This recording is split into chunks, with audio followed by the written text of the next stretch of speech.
All right, everyone, this is week 13. This is our final week of the Family Beatdown Fantasy Football Update Show. Week 13. Sorry about the being discombobulated on the numbers last week. Last week was the week that was for me on a personal level, professional level, I should say. Any rate, so it's been decided. Notre Dame is the better team this year. After that 22-13 battle on Saturday night, the score's been settled. Notre Dame's now waiting the winner of the Georgia-Alabama game. In my opinion, it'll be Bama for the national title. And in my opinion, the Notre Dame-Bama game will go to Bama. No surprise there. One thing I would say to you, I posted an article from the Los Angeles Times of all places, talking about, I think it was Los Angeles Times. Anyway, Jake took exception to it, called it a fluker. Called it a fluker.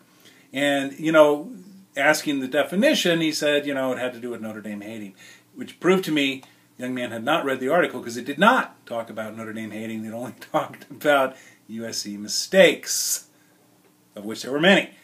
So, be that as it may, read first, shoot later. All right, so went 3-3 in my picks last week. By the way, good luck, Notre Dame. You're going to need it. Going to come January 7th, I think, is when the championship game is going to be this year. That's like 5 weeks away. I hope you guys don't get rusty. At any rate, looking at the week that was, I went 3-3 in my picks this week.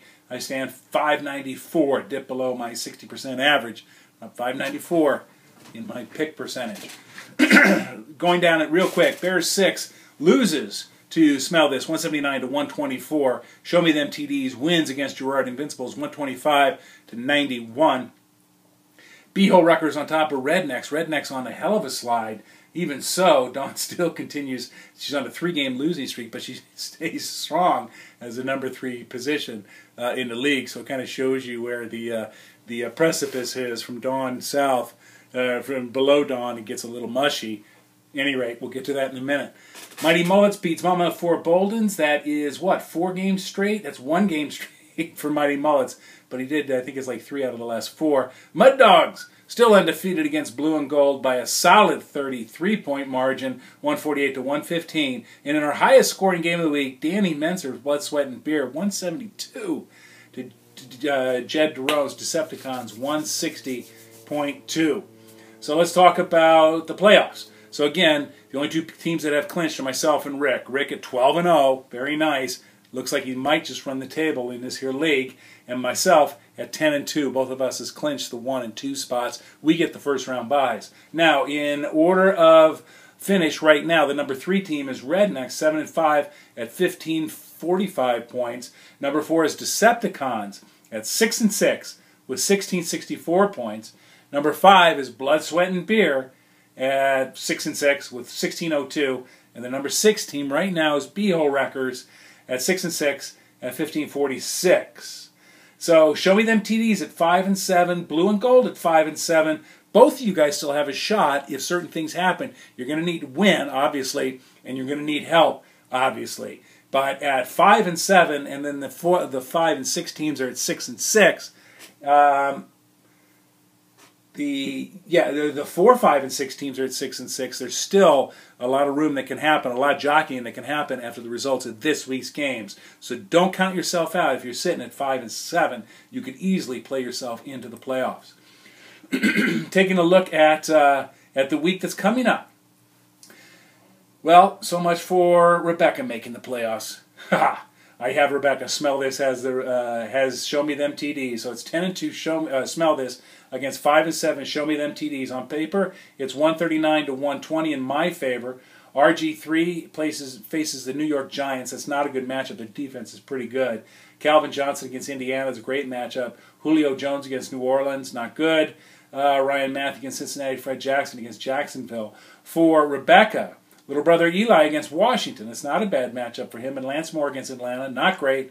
Mikael LaShore against Indy. Matt Forte against Seattle.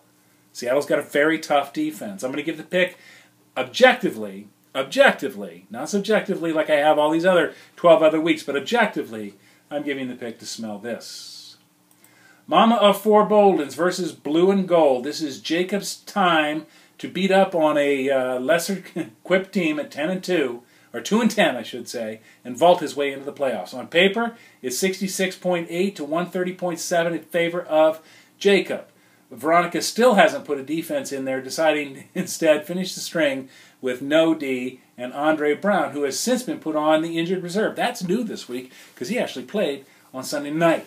Josh Freeman against Denver, not a good matchup, but Victor Cruz against Washington. For Jacob, Peyton Manning against Tampa Bay, Akeem Nicks against Washington, and then he really has a bunch of no-names. I'll go down all the way down to his tight end, Jimmy Graham, for Jimmy Graham.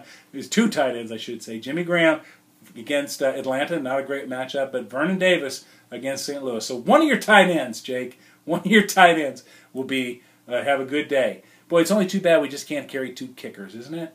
I think that would be the next good addition to our here league. Gerard Invincibles versus Beho Wreckers. Grandpa can play the spoiler. He can knock Alex out of the playoff and let Jacob or Rebecca slide in, but Grandpa needs to cover for his wide receiver running back position, which is currently empty. He's got Aaron Rodgers against Minnesota. Don't get me started on those purple guys. Sean Green against Arizona, and Shane Vereen, who's been getting good points for Grandpa against Miami. For Beho Wreckers, Matty Ryan against New Orleans, Danny Amendola against San Francisco, Pierre Thomas against Atlanta. It's a tight game, 130 to 142. I'm going to go and play the spoiler. I'm going to pick Grandpa on this one. I think he'll cover that one open spot. MudDawgs versus Blood, Sweat, and Beer. This is the second time father and daughter have matched up. Right now it's 144 to 133 in favor of Rick. For Rick, Drew Brees against Atlanta, Reggie Wayne against Detroit, Cecil Shorts against Buffalo, and Trent Richards against Oakland. For Danny, Matt Stafford against Indiana, good matchup. Vincent Jackson against Denver, not a good matchup. Steve Smith against Kansas City and Stevan Ridley against Miami, good matchup. Again, objectively, not subjectively like I have all these other 12 weeks, but objectively, I'm giving the pick to Blood, Sweat, and Beer. The Rednecks versus Bears 6. A chance for Dawn to shake off some of her scoring woes. I mean, her lineup looks good. She's 135 to 106 over Bears 6. I think she'll win this one handily. Andrew Luck against Detroit. Detroit's got a bit of a porous defense. Marcus Colson against Atlanta. James Jones against Minnesota. Reggie Bush against New England. For Michael, Tony Romo against Philadelphia. Got to watch out for that because Philly just don't care anymore. They just don't care after that Monday night game against Carolina. It's obvious they don't care in Philadelphia no mo. C.J. Spiller against Jacksonville. Even though there's some good matchups, I just think Rednecks are too strong of a team, have been underperforming, and are going to shake it off this week. I give the pick to Rednecks. Decepticons versus Mighty Mullets. This is, right now it's two playoff teams, although Tyson could be considered to be on the cusp, I should say. Tyson at 6-6 is our sixth playoff team. Right now it's 127 to 120 in favor of Jets Decepticons. Tom Brady against Miami, that's always tough. The AFC East division, interdivision games are always tough. Andre Johnson against Tennessee, Ben Jarvis, Green Ellis against San Diego, Marshawn Lynch against Chicago, tough defense. Sucky offense.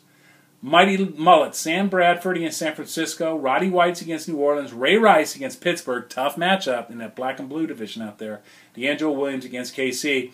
I'm giving the nod to Decepticons. I don't think Tyson makes the playoffs this year. Prove me wrong, Al. Or Ty. Prove me wrong, Ty. Prove me wrong. I don't think you make the playoffs this year. I'm calling you out. Yeah, that's what I'm doing. So let me also check real quick here. The Thursday night games, obviously we have no bye weeks this week. We're done with that nonsense.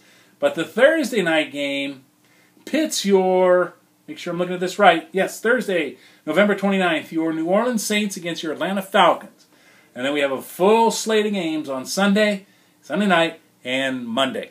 All right, this is our week. This is the week to do it. If you're going to make the playoffs, you got to win this week. You're going to have help. That applies to Rebecca and to Jacob and to Alex and to Tyson. If you're going to make the playoffs, you got to win this week. Otherwise, sorry, Charlie. All right, everyone. Have a great week. We'll see you next time. Bye.